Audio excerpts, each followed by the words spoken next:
નમસ્કાર મિત્રો, જય રામાધણી, જય ગુરુ મહારાજ, જય માતાજી. તો મિત્રો આપણો ફાઇનલી સવારે 8 વાગે નીકળવાનો ટાઈમ હતો, પરંતુ તમને ખબર છે જયદીપના કારણે આપણો મોડું થઈ ગયું છે. સાચે નહીં વિપુલજી? બરાબર વાત સાચી. દરેક વખતે કારણે લેટ થાય. ના, જયદીપના કારણે લેટ થઈ ગયું અને બધા બોનો કરે. તો ફાઇનલી મિત્રો આપણે આજે જવાનું છે અમદાવાદ. સવારનો ટાઈમ આપણે બધા મિત્રોને કહ્યું હતું, પરંતુ અમુક કારણોસર આપણે લેટ પડી ગયા છીએ. તો આપણે 12:03 થાય છે, એટલે 12 વાગે આપણે વડનગરથી નીકળ્યા છીએ.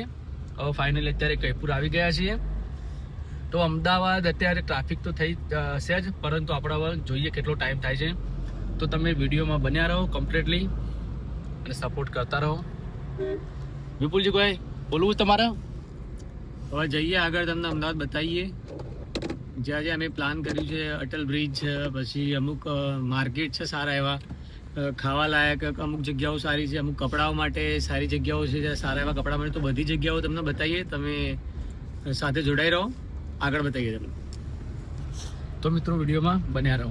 તો મિત્રો જો આપણે ફાઇનલી વિજાપુર પહોંચી ગયા છે.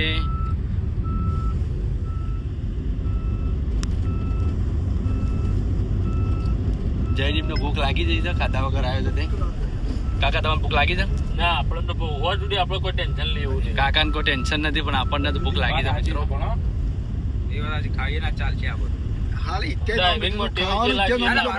આપણે જોશે જયદીપ, આપણે જોશે નાસ્તો. અમારો નાસ્તો જોશે. તો તમે તો પૈસા આપી દેજો નાસ્તાના. એમ કીધું તું આજ થા દાદાજી થા ખાવાનું, પણ એટલે ના મળે છે. હા, ના એમને ના ખાવ તો કોઈ આપણે ખાઈ લેવું. આપણે પૈસા લઈ દેજો ખાલી ખાવાના. જો આપણે વિજાપુર ચોકડી એટલે કે આપણે આ બાજુ જઈએ હિંમતનગર ને આ બાજુ જઈએ મહેસાણા અમદાવાદ ચોકડી, અને આપણે સીધા જવાનું છે ગાંધીનગર અમદાવાદ. જો તમે આ રોડ હિંમતનગર બાજુ જવાના, અહીંયા થઈને આપણે ગાંધીનગર એન્ટર થઈશું. હવે ફાઇનલી મિત્રો આપણે જો સીએનજી ભરાવા ઉભા રહ્યા છીએ. અહીંયા આપણે 50 કિલોમીટર અમદાવાદ બાકી છે. અહીંયાથી 50 કિલોમીટર અમદાવાદ બાકી છે. વડનગરથી નીકળ્યા હતા, 3 પોઈન્ટ હતા સીએનજી ને, અત્યારે એક પોઈન્ટ છે. હવે સીએનજી ભરાઈએ, કેટલું સીએનજી આવે છે. જો આપણે ફાઇનલી સીએનજી ભરાવાનું સ્ટાર્ટ કરીએ.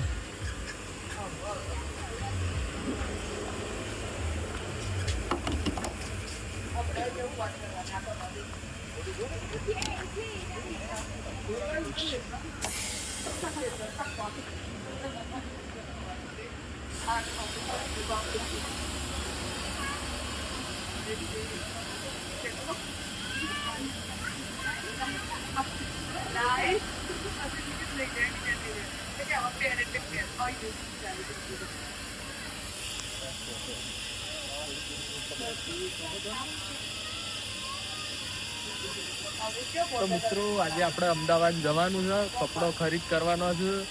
ત્યાંથી સારું લોકેશન હોય તો આપણે ફરવા જવાનું છે. તો ત્યાંથી જઈએ ત્યાં આગળ. ઇન્ડિયાની અંદર બન્યા રહો.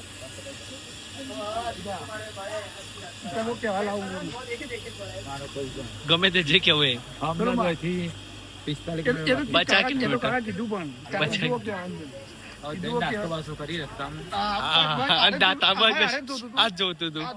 હવે મિત્રો નાસ્તો કરવાની જવાબદારી રીતે જ લઈ લીધી છે. જયદીપ હલવાનો છે એટલે નાસ્તો કરવા.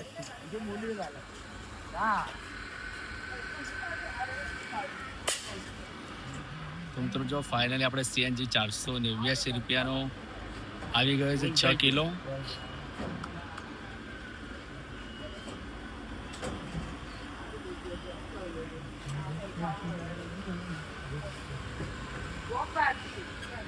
તો ભાઈ બપોરના 2 વાગ્યા છે અને હજી અમદાવાદ પહોંચ્યા નહીં. અમદાવાદથી 30-40 કિલોમીટર હજી દૂર છીએ અમે.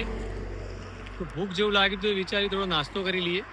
તો રસ્તામાં આ એક રેસ્ટોરન્ટ દેખાણી એમને, નાકોડા રેસ્ટોરન્ટ, ત્યાં વિચાર્યું થોડો નાસ્તો કરી લઈએ અને પછી જમવાનું તો અમદાવાદમાં જઈને કંઈક સારું કરીશું. તો ચલો નાસ્તામાં જોઈએ શું શું છે.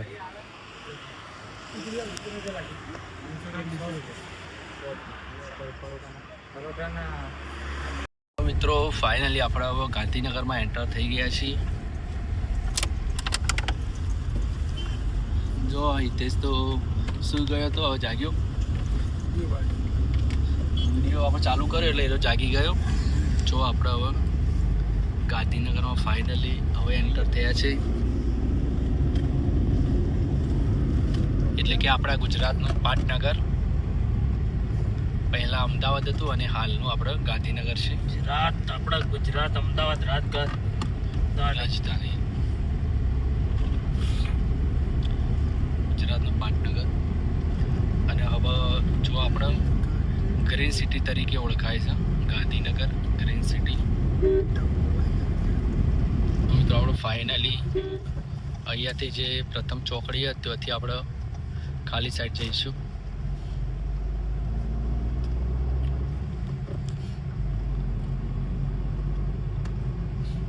જો આપણે 2:30 વાગી ગયા છે. આપણા વચ્ચે થોડું કામ હતું તો રોકાયા હતા અને હવે આપણે અમદાવાદમાં એન્ટર થવાની તૈયારી છે. જો તમે અહીંયા કેટલું લોકેશન બેસ્ટ હોય છે.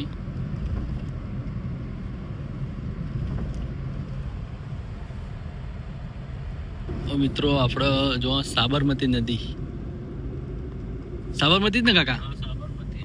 સાબરમતી કેનાલ કેનાલ નદી કે કેનાલ એક આપણે ત્યાંથી તો જો આપણે આગળની તરફ જઈ રહ્યા છીએ.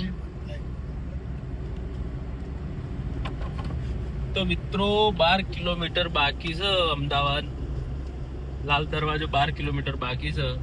નજીક આવી જાય છે અમદાવાદ. પરંતુ મિત્રો ત્યાં ટ્રાફિક બહુ જ રહેશે. તો આપણે પાર્કિંગ માટે પહેલા ગાડીની પાર્કિંગ માટે જગ્યા કમ્પ્લીટ જોવી પડશે. બપોરનો છે મિત્રો. સવાર સોજ હોય તો ગાડી કાઢતા કાઢતા હોય છે પાણી આવે. ટ્રાફિક બહુ થાય છે અમદાવાદમાં. ટ્રાફિક બહુ એટલે બહુ.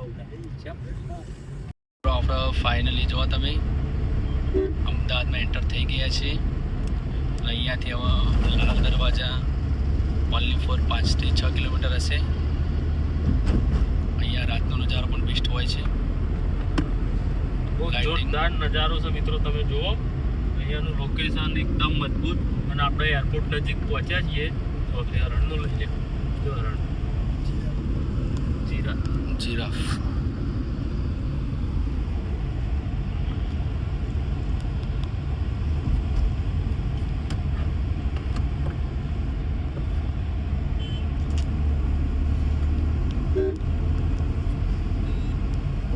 જોરદાર લોકેશન છે. તમે જો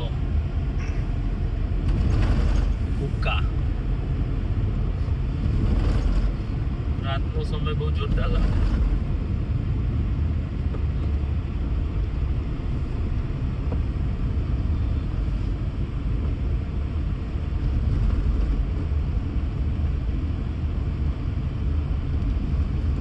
તો મિત્રો આપણે હવે આગળની તરફ જવાનું છે.